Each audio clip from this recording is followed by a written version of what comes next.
Siamo nei cortili, nelle stalle, nelle case, da dove un secolo fa la gente partiva e migrava in tutto il mondo.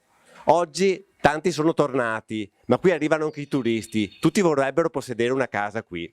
Carissimi lettori del quotidiano del Piave, siamo a Fratta di Tarzo. Oggi si è svolta la festa dell'emigrante, emozioni incredibili, tutti che ritornano, che si abbracciano, che vogliono rivedersi, che vogliono raccontare. Ma qui oggi ci sono anche i cortili dell'arte. Quelle stesse case di una volta sono diventate prestigiose, ospitano degli artisti. Venite con noi e vedrete una cosa meravigliosa.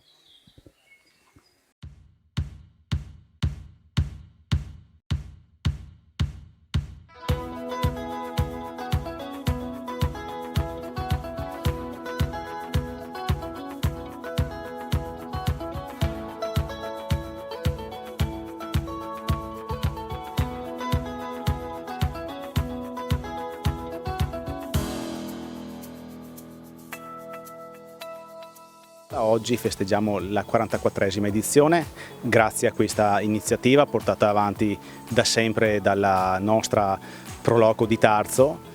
È un giusto riconoscimento agli emigranti tarzesi di un tempo e anche agli emigranti tarzesi del giorno d'oggi, che voglio ricordare sono ancora molti. È molto emozionante, sono molto commossa di essere qua in terra dei miei bisnonni. Sono nata a Ottawa da mio papà che è immigrante del 67, lui è nato a Vittorio Veneto, ma il suo nonno è vissuto qua a Tarzo.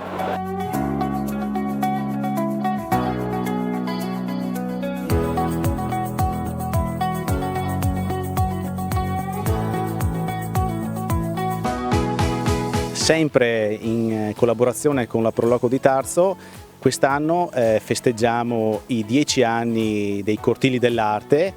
È un qualcosa che è partito ormai 10 anni fa, come appunto abbiamo ricordato, e che oggi vogliamo festeggiare. Festeggiamo questo compleanno, questo 10° compleanno, tra le borgate di Fratta. È un'operazione questa molto riuscita di riqualificazione del centro storico.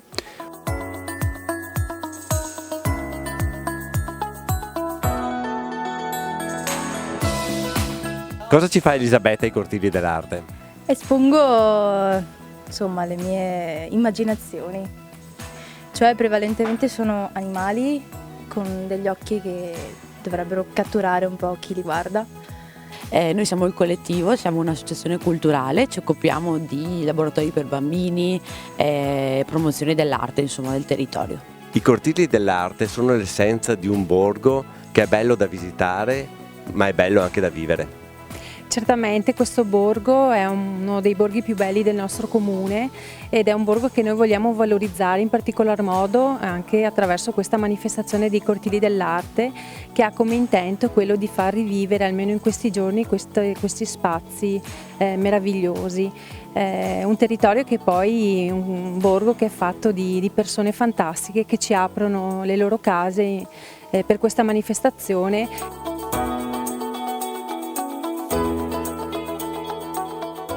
Ma Donnari si nasce o si diventa? Ma si diventa, direi, artisti si nasce. Volevamo lasciare un segno per la 10ª edizione. 10 anni di Cortili in cui abbiamo coinvolto tantissimi artisti, sono quasi una novantina anche quest'anno, e soprattutto che lasciano un segno nel restauro dell'affresco del Sant'Antonio, nel lasciare un mosaico qui diciamo a Fratta, quindi un artista che crea un'opera d'arte e la lascia qui in loco, quindi abbiamo cercato proprio di coinvolgere gli artisti nell'entrare in comunicazione con la gente che viene a visitare i Cortili, e devo dire che uno dei motivi del successo è proprio anche questo.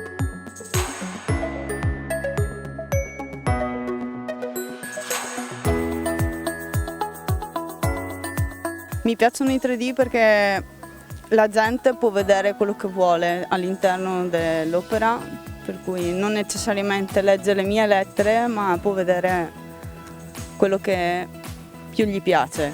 Stiamo raccontando con immagini e anche parole dei miti e racconti degli indiani d'America, e sto utilizzando uno stile rupestre per raccontare queste immagini, cioè questi racconti appunto.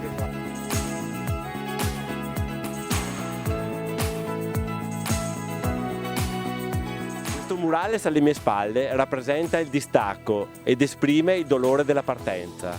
Ecco, qui c'è tutta l'essenza della festa dell'emigrante.